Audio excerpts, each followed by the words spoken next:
Welcome to the OFX podcast. I'm Dave Claxton, and along with me, as always, is our very own shredded she-devil, Spartan Pro Bethany McChesney.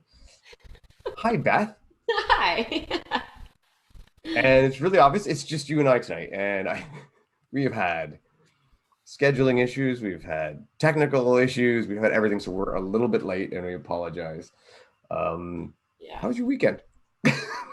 Oh boy. Yeah, no, it wasn't bad.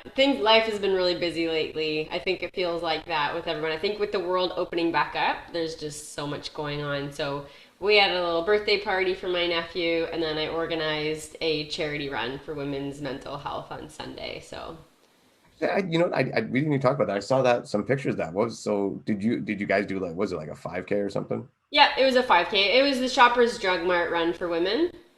Nice. Yeah, so it was a charity for women's mental health supports. That's awesome.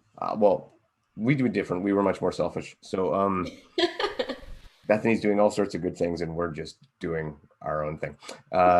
We went out to Montreal, or north of Montreal, to Saint Calixte, which I'm pretty sure I said properly. If Saint Calixte, yeah, I guess so. Anyway, went for the Deadend race, and it's been a while since we've done any OCR. Actually, it's been a while since you and I've done any OCR talking, but. Yeah. Went out there and I might as well go through the whole thing because we have time anyway. But I went out and my plan was I wasn't really super gonna go all out for this one. This was just kind of a fun race, right? But I was still gonna try hard. And then just before the week before, I started getting a little bit of like jumper's knee, that kind of deal going on. So I'm putting in some pre-race excuses, which is great because you got to get those in early. Yes, you do. Yeah, you have to pre-explain things. Pre-explain my crappiness. So anyway. But it wasn't that bad, but it just added to the whole, like, okay, I'm just going to take it easy and see. And even at the start, I went right to the back and just, figured I'd feel it out and see how it goes. And it started better than I thought. The knee felt pretty good, which was great. So it started out pretty good, passed quite a few people, was going good. Fell on my face a couple of times because the terrain there is just so tricky. And I'll be straight out. I don't like it. It's not my type of terrain. But Yeah, a lot of bushwhacking. well, it's not. Yeah, I guess it's that like really soft kind of mossy ground. So it's great for impact, but it Yeah. always hides things. Like there's always roots hiding and rocks Yeah. hiding, and so it's a couple of ankles rolling and falling over, and there was a hmm lot of mud too, which everybody knows. I don't like mud. I'm the worst mud guy in the world. Anyway. So went through the whole thing. That was actually going pretty good, and obstacles were great. Deadend does a good job with obstacles. They had a couple of cool rigs. One was one they had advertised before was a couple of rings to a horizontal bar, then a vertical pipe that you had to shimmy down, go under a 4-foot wall, and then up the other side, up a rope, and then across a couple of little, steel tubes. So that was a cool rig that caused some people issues, and that was great. I felt good going through that. And then went through the rest of it. They had another great rig. I think they call it the Sky Rig, and it's nice because it almost reminds me of like Funky Monkey, where you got to go, except more angle. You got to go up on like a monkey bars on like a 45-degree angle, then across another set of monkey bars and across a horizontal pipe. It's just got a good flow, and I like it because there's rest spots in between each part of it. And so, if you're really good, you just fly through. hmm And if you maybe not up to that, it gives a chance for other people to still get through it, take little breaks and get their grip back and all that. So that was good. And then we come to the one thing I never even think about for OCR because it just hasn't been an issue is we get to a bloody warped wall. And I suck at warp walls. In the best of times, I suck at warp walls. I go to ninja competitions all the time and I'm like, I see a warp wall. I'm like, crap. I'll just take that as a point I'm going to lose. Because I don't know why I don't practice. I'm just not good at it. I'm short. I take short, stubby steps. It's just a whole. That's sprinting, is it? Yeah, I guess like if you want to do a warp wall right, I guess the technique you want to take about 3 steps. And that third step you really need to. That's where you get your jump. You get your big jump. Yeah. Obviously you can take a few more if it's bigger, but most people this was essentially 14 to 14 and a half foot warp wall. You had to grab a ring. So really 3 steps should have been enough. 4 if you're really short. But like I'm like a guy taking 6. I'm just really bad at them. And then the run up was in soft sand, and then all that sand got on the warp wall. So every time I tried to take that jump step, it would just, my feet would just slide. And I can't blame it all on the conditions. Other people were able to do it. There was a lot of us that got stuck, but other people were able to do it. And I wasn't. So I sat there for an hour, I think, trying that warp wall until eventually my knee just told me, you know what, you're starting to just get worse and worse and worse and worse, and you're not going to get closer. Hmm. So for the first time since, what was it, 2017, OCR World. yeah, OCR World. So the first time since then, I lost a band. And then I went on and crushed the rest of it. They had this wheel rim rig that was very worrisome for everybody and struggled with it. And I rolled through that too. So it kind of makes me shake my head a little bit, where I can do all of these tricky obstacles, and then they threw a warp wall at me, and that was it. Yeah. So It's once interesting, I find with these mandatory completion ones, and like you said, you're there for an hour, which is a long time to be at an obstacle. But it's like, when do you know is the time to give it up? for me, honestly, it was, but my knee told me it was time to give it up. If my knee wasn't sore, I probably would have kept going and kept going until my wife yelled at me to get the hell off the course, which probably wouldn't have been much longer. Yeah, but yeah, yeah, I mean, I think when you're stuck on stuff like that, I think the good rule of thumb though is if you've gotten to the point where now every time you're progressively getting worse and yeah, worse and further away, that maybe it's time to call it a day, you know. And the other thing too, like I've been at rigs before where they were hard, and I mentally would have a tough time figuring out how to get through a certain section of it, maybe how to skip a particular apparatus or how to maneuver my body in some way. You know, the grip hasn't given up, the arms haven't given up. It's a mental thing.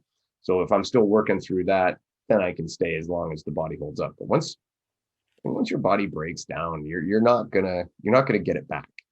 yeah, yeah. It's just diminishing returns. Yeah. Yeah, or you decide, I've done this too, where I decided my grip is blown up. I'm gonna take 10 solid minutes, and I jogged around. This was at Stairway, and I jogged around for 10 minutes to get my grip back, and then I did it no problem. But you have to. It takes a lot of discipline to do that though, because you see girls going by, and you kind of get panicky, and you just want to get on it and get it done. But that's honestly how I finished that one for the first time. Well, I mean, if we think back to when we went to Course Extreme, and you got to that one rig, and you said you tried it multiple times. I can't remember how many times. At Yeah. any point on that one, did it go through your head like, oh, shit, maybe I just don't have it? No, because I knew I did. It was just I kept grabbing the one hold really funny, and I knew I just had to grab it a different way.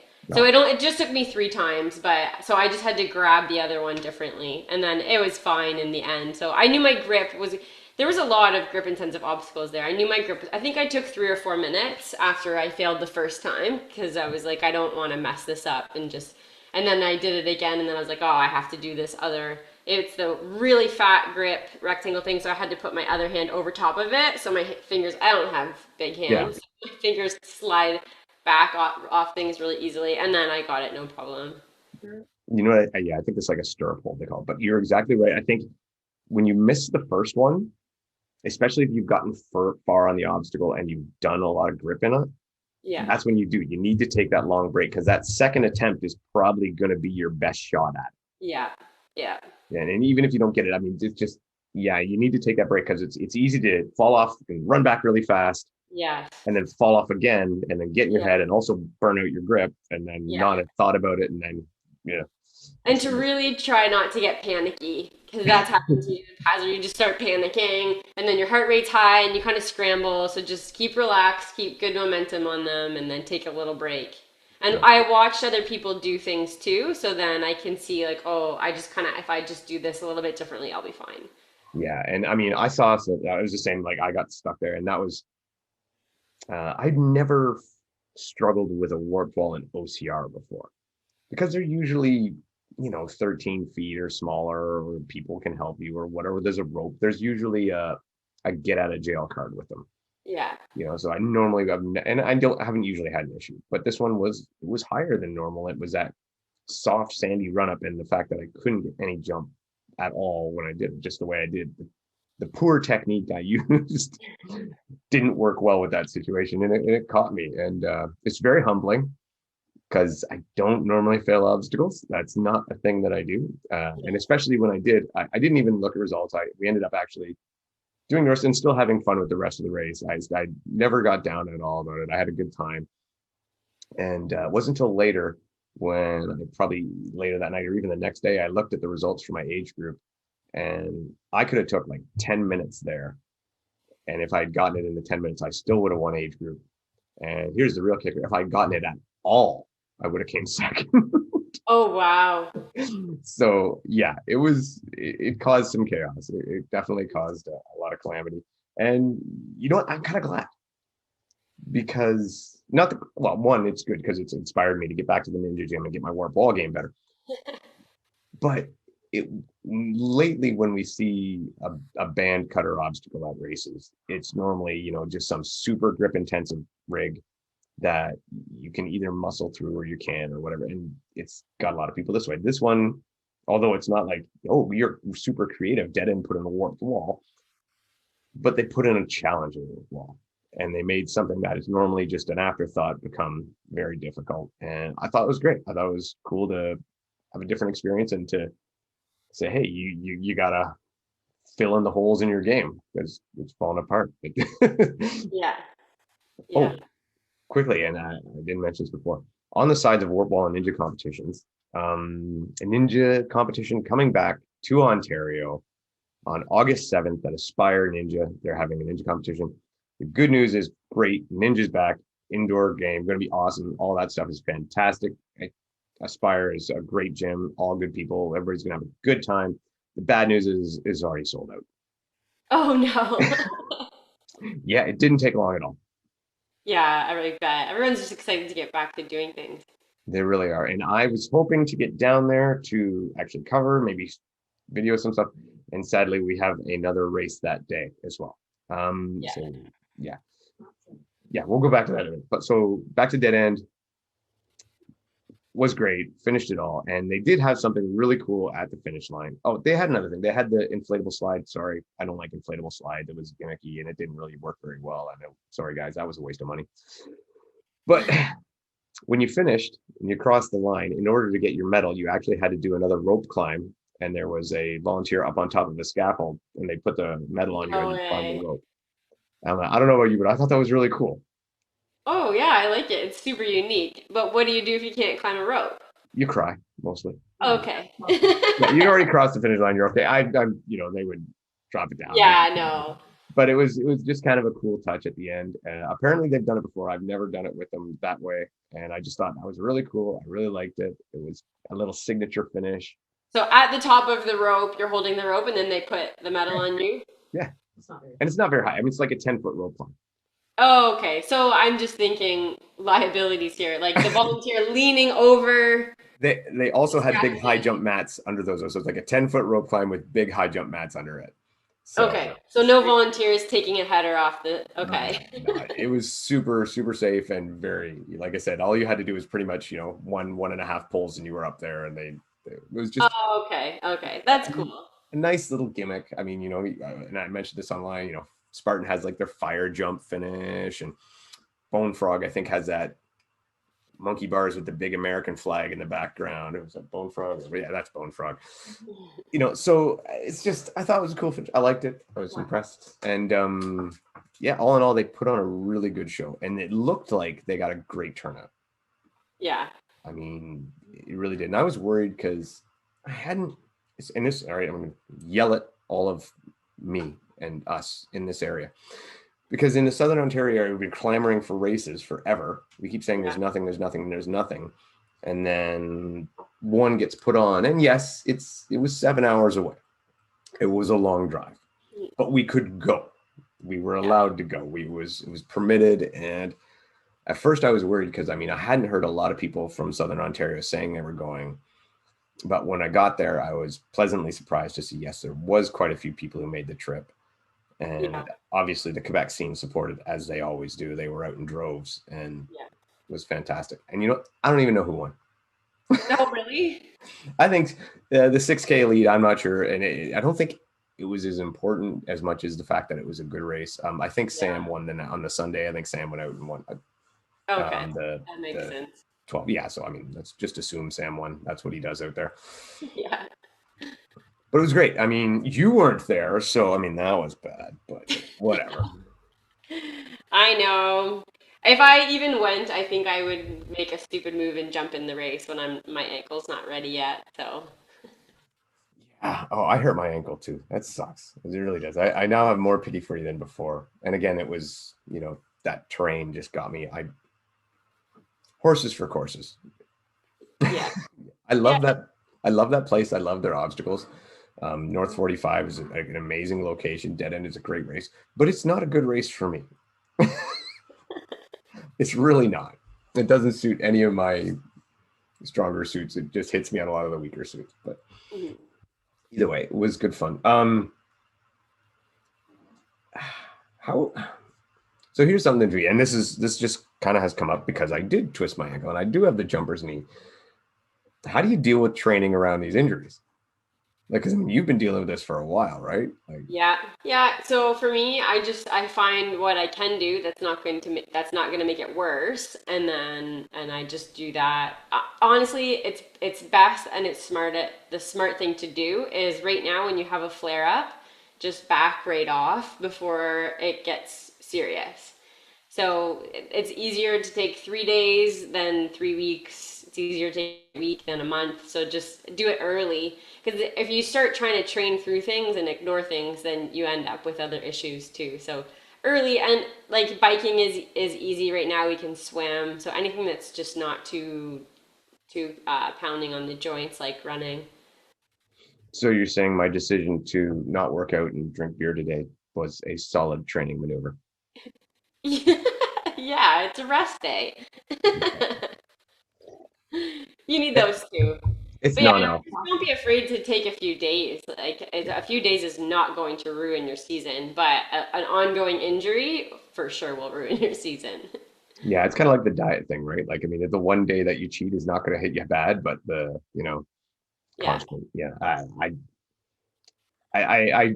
went to. I'll be honest. I went to start a workout today, and I just was like, I felt it. I'm like, no, Yeah, let's let's it's not let's worth it. let's Yeah, let's. but then make sure you get into doing something.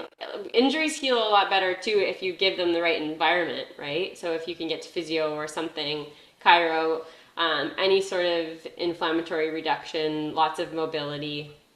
Yeah, I actually looked up on YouTube a dude that does knees over ankles or something like that. Oh, knees over toes guy. Knees over toes guy. Yeah, wow, he's got some great stuff.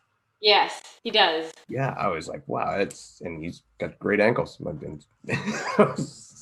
So I did some of that. I did some of that little, band resistance, just really simple movement Good, yeah. stuff. Our Stuff I body does heal better with movement Yeah, than being completely like you really don't want to sit on the couch for a week. You do want to do movement that's still safe and within your pain-free range.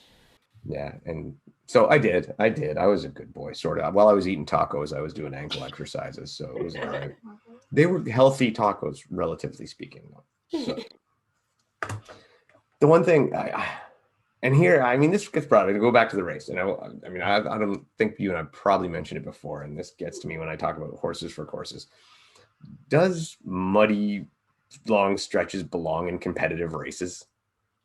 Like, is that? I just think it. To me, I get it for the fun runs. It's super cool. It makes great pictures. Everybody's having a good time. But does it belong in a competitive race? Because I don't think it um, I've never thought about that as far as if mud. I think that is kind of the tradition behind obstacle course racing too, in a way. Like it's another element in a way. It's an obstacle in itself. Um, yeah, I do think it's been overused in some for the muddy pictures. So I do see it happening like that too sometimes. And Spartan really likes their mud. So sometimes their races are all about just the mud and you're never really actually running. And then you have OCR Worlds where there's none of that. And it's a very runnable course. So I don't know. I like both. Like it's tough to say if it belongs in competitive races or not. I don't know. I guess it is something that you can train through, and it's a skill set running through the mud. It just And to keep your mental game in check when the uncertainty of mud comes at you too. So yeah, and like I didn't mind it way back in at Worlds Blue when like it rained all night. It was natural mud and it happened. I still didn't like that people were sliding down the hill on their heavy carry bags. I don't think that was right. But yeah, yeah, I think that's a fail. But I remember like going up that hill and having them to lower ropes because it was just unclimbable. So I mean that was okay because that was naturally occurring. I don't like these mud pits they make. Yeah, it just drives me nuts. But yeah.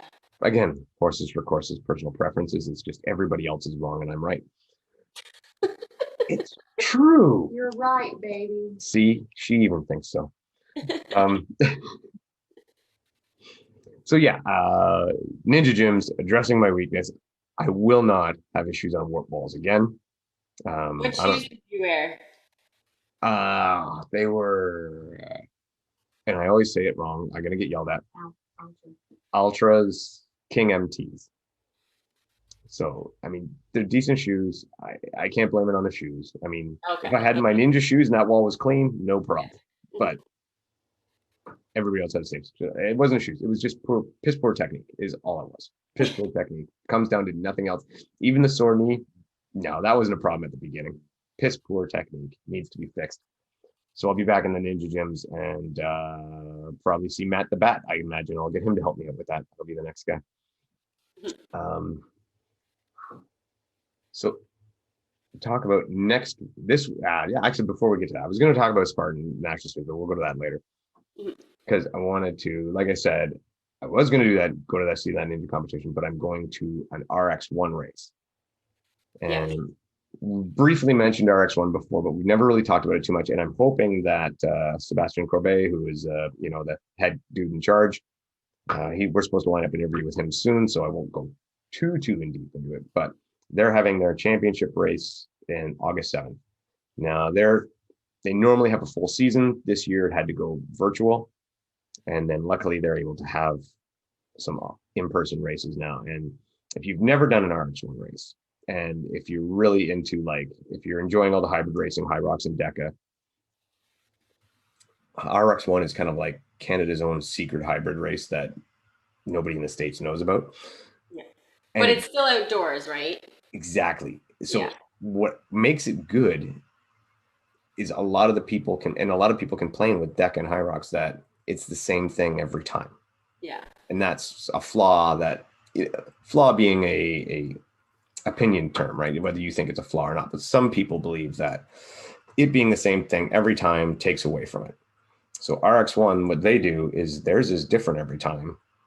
They have a certain list of exercise movements that they will put into place, and then they'll just pick for that race, whatever works for that race. And then also you're not running around indoors on a track, although sometimes you will do an outdoor track race, but most of them are actually a trail run as well. So for example, on August 1st, it's going to be roughly 4K a trail running kind of deal, moderately technical, not super difficult. There'll be no mud. And then you're going to deal with anywhere between say 20 to 25 different exercise stations. So it's a lot. Oh, that's a lot. Yeah. Now you're not going to have for example, they have wall balls, but you're not going to have 100 wall balls. You're probably going to be more like 20 to 30, right? The cool thing that I like that they do, and this is on their website. Now, if you do not speak French, bear with it. All right. They're trying and they're working on getting things translated. But if you go to their website, RX1 Nation, go to it in Google Chrome, and then Google Chrome will translate for you and you'll be okay. Because otherwise I'm completely lost. And it's still, okay, it's Google Chrome translation, so it's a bit sketchy at best of time. But they'll show a list because they have a bunch of different categories. Like they have junior, intermediate. So juniors for young kids, which is great too. Because they have high school teams competing this stuff, which is really cool. So they got junior, then they got intermediate, beginner for very, very beginner adults who are just getting out there, intermediate for that next step up. Then they have expert, then they have expert over 45, and then they have pro. And the people who race this stuff in pro are freaking legit beasts. Like, yeah, when you go in pro in this, you need to be able to expect anything like handstand walks, ring muscle ups, regular muscle ups, everything, over the head, single arm overhead kettlebell lunges. They'll throw everything at you. So yeah, pistol squats, because we'll talk about pistol squats. So, and what you were saying too is people who race this at that level, that is their sport. Yes, Mhm. exactly. They may have come from somewhere else, but they have adapted this, and this has become, they are RX1 athletes. And on that website, as I was trying to get to, but I ran off, it'll give you an example of exercises that you can expect to see and roughly what weights you should be able to do, or even what times you should be able to run to fit into that category. So it's kind of a nice way when you sign up to at least have an idea of where I belong. Because when you first sign up for some of these races and you're like, do I go pro? Do I go elite? Do I go beginner? Do I go, like, with that many categories, you really don't know where to go. But you can consult this list and it'll be like, okay, you might see deadlifts and this is how much weight you'll see. You might see front squats. This is how much weight you'll see. You might see gymnastic movements. Well, so in pro, like I said, you'll have muscle ups, but then an expert, you won't. You'll probably just have chest to bar pull ups. So it really is organized well that way. So I think, like, for someone like you, get like your students or whatever clients to go, they can all see exactly where they would fit in the categories and they can try That's those nice. movements. And I've Mhm. always thought it was like Canada's secret Hidden little gem. gem. Yeah, that we don't do enough. And again, that not enough people in Southern Ontario make the trip to do. So Yeah. if on August 7th you have time and you can't go to that ninja competition because it's already sold out anyway, you might as well drive out to Quebec. And it's even closer. It's this side of Montreal. So it's only like 5-6 hours. So it's pretty much a commute to work. So you're fine. So I don't know. Check out RX1 Nation on Google Chrome, please. What was I going to go about? Okay. So one more thing that's local is the Spartan went through recently an IG live Instagram thing, and they just, if you're at all interested in Spartan in Canada, go check it out, because Johnny Waite addresses a lot of stuff and he just goes through. I just wanted to point out to check it out. He addresses again the races coming up, what's going to be happening with Red Deer, still with Blue, and they still do not have a venue for the Quebec race in October yet. He's in conversations with a few different places and they just haven't locked it down. So, but we do know it will not be Owl's Head and it will not be Calabogie. And it looks like it's going to be on the east side of Montreal, which is a bit more Oh, of a pain. Yeah, I was kind of, because I think it was supposed to be between Ottawa and Montreal. So for us traveling, that's even further. But yeah, that could be. I don't know. But it's not a national series race anyway. Yeah. So, Yeah. and your next plan obviously is Red Deer. Yeah. Red Deer is probably the next one. Yeah. And the National Series is the Super there. So that'll probably be my first one. Yeah. It'd be nice to get in something else before just racing a National Series race after not racing for 2 years. But what do I you don't do? I think think a lot of people are in the same boat though. it's not till September, right? Yeah. September 11th. You might get lucky and you might be able to by then maybe sneak down across the border just for a sprint somewhere, or a bone frog or a savage or something, just to get the legs under you. Yeah. There's also, yeah, there's a few, if we can get across the border, that will change things for sure. What about even like a trail race? Yeah. Even that would help. Yeah. Because I think you're going to get a few of those coming up. Like, I think some of those will be happening. I mean, September's still a long way away, Yeah. and yet oh so close. Yeah. I know. It's coming up fast, really. How you feeling? Are you going to be ready? Is the ankle going to be ready? Are you going to be set? Oh, yeah, my ankle will be ready. Yeah, but there's so many unexpected. Like, I don't train very much on trails and like technical terrain. So that's kind of where I'm just gonna hope for the best and do whatever I can to prepare. And then anything can happen on race day. But Now, have you ever done the one in Red Deer? I've never done Red Deer, no. So I've heard it described as a runner's course. Well, that works well for me. So just I put that up there. I've heard it described by a few people as a runner's course. I think Nick said that, and I think maybe Johnny Waite said that as well on that live stream, that it is a bit of a runner's course. Or actually, yeah, runner's course, and as you put it, a fast course. Okay. And So I heard it's on it. motocross racing track. Yeah, yeah. So I think technically, I mean, that to me sounds more like, you Rolling know, hills. rolling hills, ups and downs, maybe ruts and stuff. But again, not that horrible mossy ground where you can't see stuff. And I don't know. Yeah. Where you can just fall into a hole and disappear. Exactly. It's like being hunted in the jungles. It's not right. You're gonna fall in a hole. There's spikes in the pit. It's not right. It's not fair. It's bad mojo.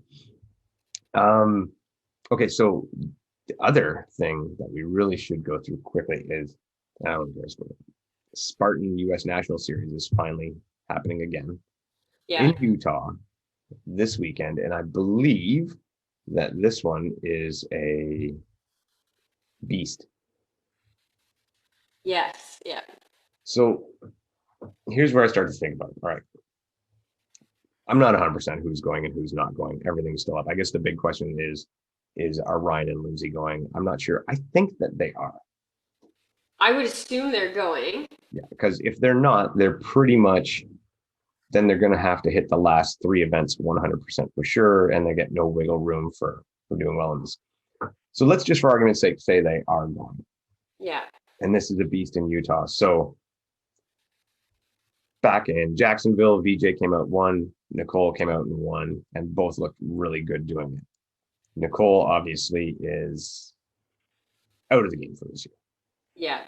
I would assume she's out for the season. I don't think you don't really come back that quickly from an ACL repair. So She does seem to have established a fantastic career in one-legged rock climbing. yeah. Really good at one-legged rock climbing. So there's a lot of stuff up for grabs then, with Lindsay's being this really going to be her first Spartan of the year. She did have that Savage tune-up race, which, for in all honesty, running seemed to go pretty good, but tough rig caught her. And Hildervat too. We kind of saw the same thing where she struggled a bit on the rigs. Yeah. So where normally it would seem the women's field for the past couple of years has been, Lindsay or Nicole winning, and there's everybody else. Yeah. With Nicole out and Lindsay maybe not being at peak, maybe she is, it finally opens up a question. Yeah. And Faye Stenning has been a little bit out of it as well. I know she's talked about focusing more on her coaching business, and I don't think she's said that she's going to do the full national series either. So that's another big player on the women's side. And same with Rhea Coble. I don't think she's planning to do the full series either. So I don't know if she's going to Utah or not. It is a beast, which does favor her a little better, but I think the top women is going to look very, very different this season. And Rebecca Hammond as well. Yeah, sorry, that's another big name. Rebecca Hammond is now off doing her doctorate, so her residency. So I can kind of see it being one of two things. One, either Lindsay's going to run away with this thing, or the podium. And even with, let's just say that happens, the podiums are going to look very different. I mean, all of a sudden, all of these women who were, just behind Lindsay, Nicole, and Rebecca. And I mean, Rhea, I consider Rhea deadly at beasts and longer. Yeah. But on the shorter stuff, she kind of drops back a bit. Yeah. Although this year she did win a sprint and a super in the same weekend. Did she really? Yeah. That's impressive, because I know she's really focused more on the long stuff. Yeah, she impressed herself too, I think. I don't remember which race it was, but it was recently, like it was in the last month, and she won the sprint and the super. She is like the sweetest person in the world. Yeah, she is. Yeah. So just, not knowing where you're going, who do you expect for the women? Who do you expect to finish on this? So we also have Lauren Weeks going to Utah. There you go. Yeah. Yeah, and she doesn't know what to wear. What's that? But she doesn't know what to wear. I never know what to wear either. Well, that's what she posted. She didn't know what to wear. That's very legitimate. She's only done like one Spartan race. Yeah. Yeah. She did really well in Montana in that beast also. So I would pick her for a podium position. And then Alex Walker's having an amazing season. Yeah. And then I think Lindsay will probably take the win. And the other names you got to consider too. I don't know if Rose is going. You got Casey Monroe. Yep. Casey's having an amazing season. Casey's having a great year. Yeah. There's a lot of them that are jumping up there. Sadly, Rachel Waters Aaron Sonjel, like they've all been having really solid races. So it could be a really interesting race. Hopefully we can get some live stream or something. Hopefully, I'll take anything. I really will. Um, so I totally agree. I still think Lindsay, if she goes, will win it. And then I actually think, yeah, Lauren could sneak on the podium. I think Casey Monroe will be second. I think she's been really on fire. I think she's really good. Um, and will Lauren be up for that third? I don't know. If Alex Walker shows up, Yeah. that's a tough one, especially for Lauren's less experience on this. Maybe if Lauren hits her with a sandbag, because I think that would work. I'm going to take Lauren on that thing.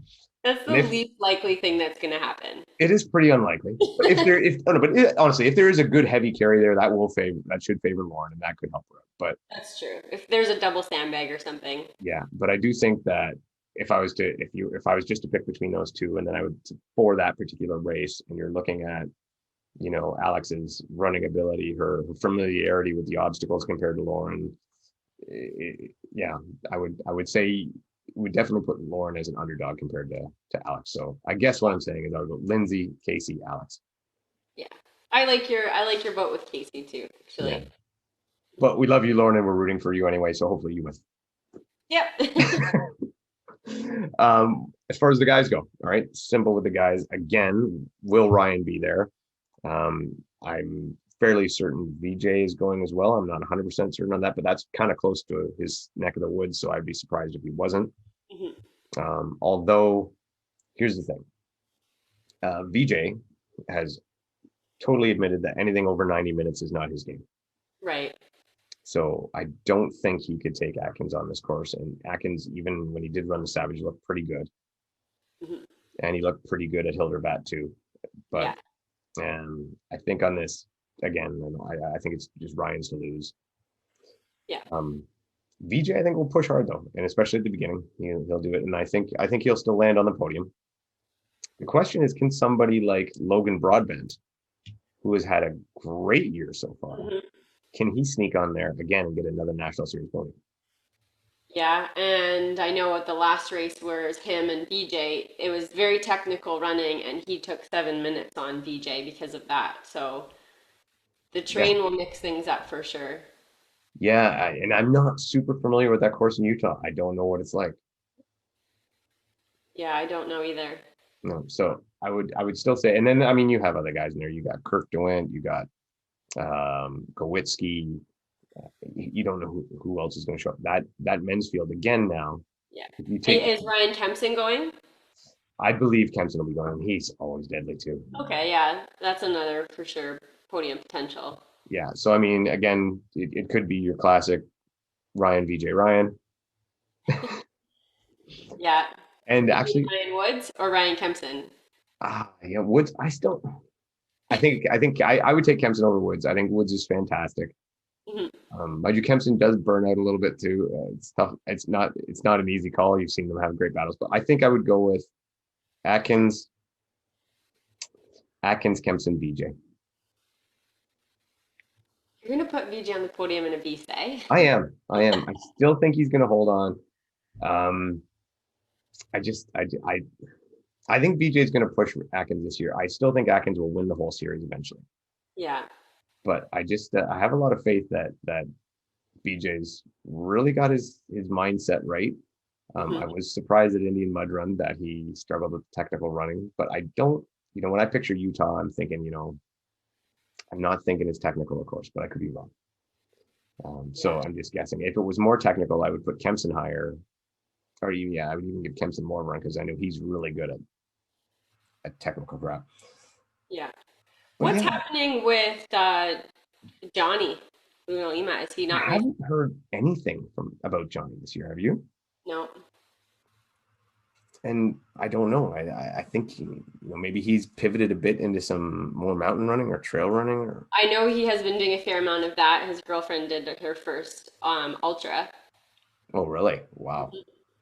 So I don't know. I mean, I haven't heard. He could come in there and he could be in badass shape and he could just blow everybody out of the water. You don't know. And we have Ryan Kent coming back into form too. Did you see Ryan Kent's Deca thing? No? So he did a Deca Strong. I think he posted it today or yesterday on his on Instagram, whatever, on Instagram. Posted the full run for his Deca Strong, and he was like 12:01 or 12:02, and Wow. just flying. And you could see like he made a couple of mistakes, getting set up where he lost a few seconds here and there. He very easily could have broke 12 and been in the 11s. He looked super fit. Like Mm. he was cruising. I was like, wow. I'm hoping he gets back out in the High Rocks one, because all of a sudden, like him, Hunter, David Magida, Dylan Scott, Rich Ryan, Yeah. the Brent. I'm just going to call you the Lane Shark because I just cannot say your last name. It's just not going to happen. I don't care. You can say it. I can't say it.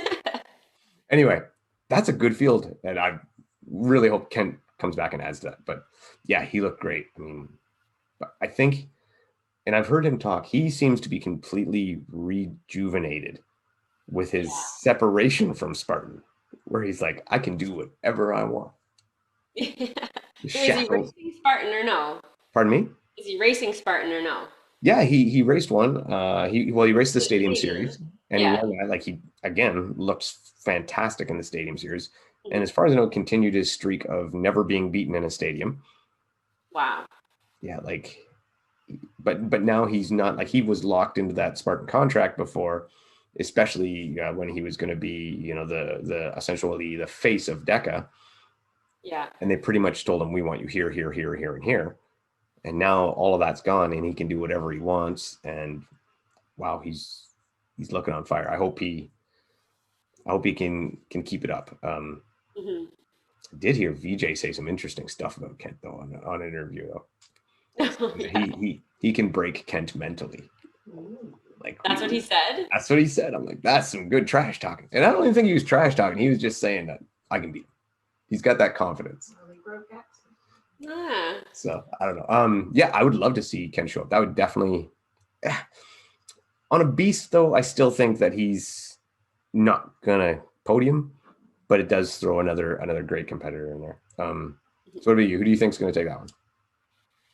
Um, let's call a full Ryan sweep here. We're gonna go Ryan Atkins, Kent, and Woods. Kent up there. No, sorry, not Kent. Benson? No, Kempson. Yeah. I was going to say that's bold. No, no, no. But it could very much happen. And I'm with you. I hope they do some streaming of it, something we can watch off the whole deal. Yeah. Mind you, with the beast, that we'll see if they do or not. I imagine they might just do like they did at Jacksonville, and we'll get it a few hours later, which is still pretty good. I just wish they would announce that so I would know to ignore social media and not look at any of the results, and then I can watch it not knowing what happened. Yeah. So it'd be good. Do you think who do you think can win the series straight through this year? Well, I think Ryan Atkins, I would not bet against him. The women's side, I don't know. I think we'll know better after we see Lindsay race this weekend. It's just so tough to say. Hildervat was not fantastic for her. But keep in mind who beat her in Hildervat. I know, the two girls that aren't here. I know. And that's a race that really you wouldn't think favors Lindsay's skill set. No, Right? yeah. Shorter, in the sand, more technical obstacles. Those are not things that I think of when I think of Lindsay. I think of climbs, descends, grinding it out, you know. Yeah, yeah. And even on the Savage, she ran great. She just got stuck at that rig. You're right. Yeah. So I think maybe we overestimate her, overestimate our ability to underestimate her. Yeah, I think maybe when you start thinking about it clearly, maybe it is a bit of a mistake to start thinking there's a chink in that armor when it comes to a Spartan race with her. Yeah, you're right. Yeah, and I mean, she's a mountain girl. That's what she trains in. That's what she knows. So get her off the sand, and she'll be in her element. Yeah, yeah. But the question is, will she wear craft shoes? I know. is How does not, pardon? how does that work? The big ad campaign for craft shoes. It's a good ad. It was a really good ad. Yeah, because I mean, I'm pretty sure she has a contract with VJ's Shoes, so I don't know. That it kind of struck me as weird. Like, I don't blame them. I mean, they're pros. They got to do what they got to do, right? And who knows? Maybe they are good shoes. I don't know. I will be interesting to see if they use them. It was a great ad, well produced. Good job, Spartan. Ryan, fix your hair. That's terrible. I'm sorry. And that's coming from me. It's bad news. You're a handsome man. Why you got to do that to yourself? It's just wrong. Um, yeah, like I would think you can't. It made me think back to I think it was 2017 or 2018 when they did World's, or maybe in 2016 when they did World's Toughest Mudder, and it was sponsored by Fitbit. And then I saw, I don't know how many people noticed this, but on the CBS televised thing of World's Toughest Mudder, which I loved watching, they were great. But every now and again, they'd go into like a mid-race commercial about Fitbit, and they would talk about Ryan and Lindsay's heart rate and all that stuff. And this is what their Fitbit data is, and this and that. And they had little vignettes with Ryan and Lindsay saying, "Oh yeah, I got my Fitbit watch on, and it tells me this and that and that." Well, and the one, and we all like anyone who really follow close know that. I mean, obviously they named their dog Sunto, but if you looked closely at one point, you did see in one of the pit stops Ryan's wearing the Fitbit watch, but he has his Sunto watch on the other arm. You know, yeah. so maybe they'll just throw some craft stickers on the VJ shoes and hope no one notices. Well, it depends what their contracts are too. Yeah. What would you do? Would you? So I mean, it might be part of moral. Let's just assume the shoes are decent, right? Uh-huh. So you're in their situation. You were sponsored by a shoe company, and then your other sponsor, Spartan, which is probably their main sponsor, is Mhm. telling them, "Hey, we want to push these shoes. Do you race in your VJs or do you race in those shoes if you have the option?" Well, again, if they have a contract with Yeah. VJ, they have to. VJ Shoes doesn't have another product. No. So that is their product is the shoes, so they kind of have to race in them. Yeah. Spartan itself is its own product as the race, and they have their craft gear, which now Lindsay's also sponsored by Craft. So I think they have to race in VJs. Yeah. I don't think they can contractually probably race in Craft.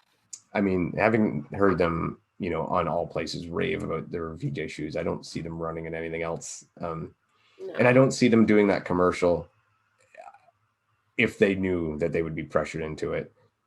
Because Yeah, they were probably paid a certain amount to do that commercial, and it might have been a one and done. yeah, and you know what? It's honestly, I'd rather see them using real OCR athletes to do the commercial, real competitors, than Instagram famous fitness models or just people we've never heard of. I think it's really cool, and Yeah. I don't know, it's really much to do about nothing, but I just thought it was funny. I don't know. I'll take a pair of craft shoes. I'll try them. Hey, I'd try them. I'd try VJs too. Oh yeah, I bought some. I have to get from you. Yes, yes. And no, I don't sell VJ shoes. This is just a one-off. If I sold them, I would have tried them by now. I haven't tried them either, but I worry like I hear they're more narrow fitting, and I got kind of club feet, wide, ugly things. Beautiful. Really little better than like a short gorilla. If you've ever watched X-Men and seen Beast, that's kind of what I'm like. Yeah, I'd like to try them sometime too, but they're just expensive, and Yeah. we'll see. But anyway, that's a good little catch up. That's all I got for today. Are you good? Yeah. All Not much right. more here. Pardon me? Yeah, nothing more here. All right. So again, sorry, we're late with this one. We had to do a lot of pivoting and switching, but we've got some great interviews coming up really soon. You know what? I'm not even going to say who, but I'm hoping we have an episode coming up that might be one of our most important episodes ever. So definitely tune into At this that. point, yeah. Yeah. Oh yeah. We'll have more important ones after that. Yeah. Yeah. Thanks so much, everyone, for listening, and thanks for giving us such awesome things to talk about. Keep getting out there and crushing it.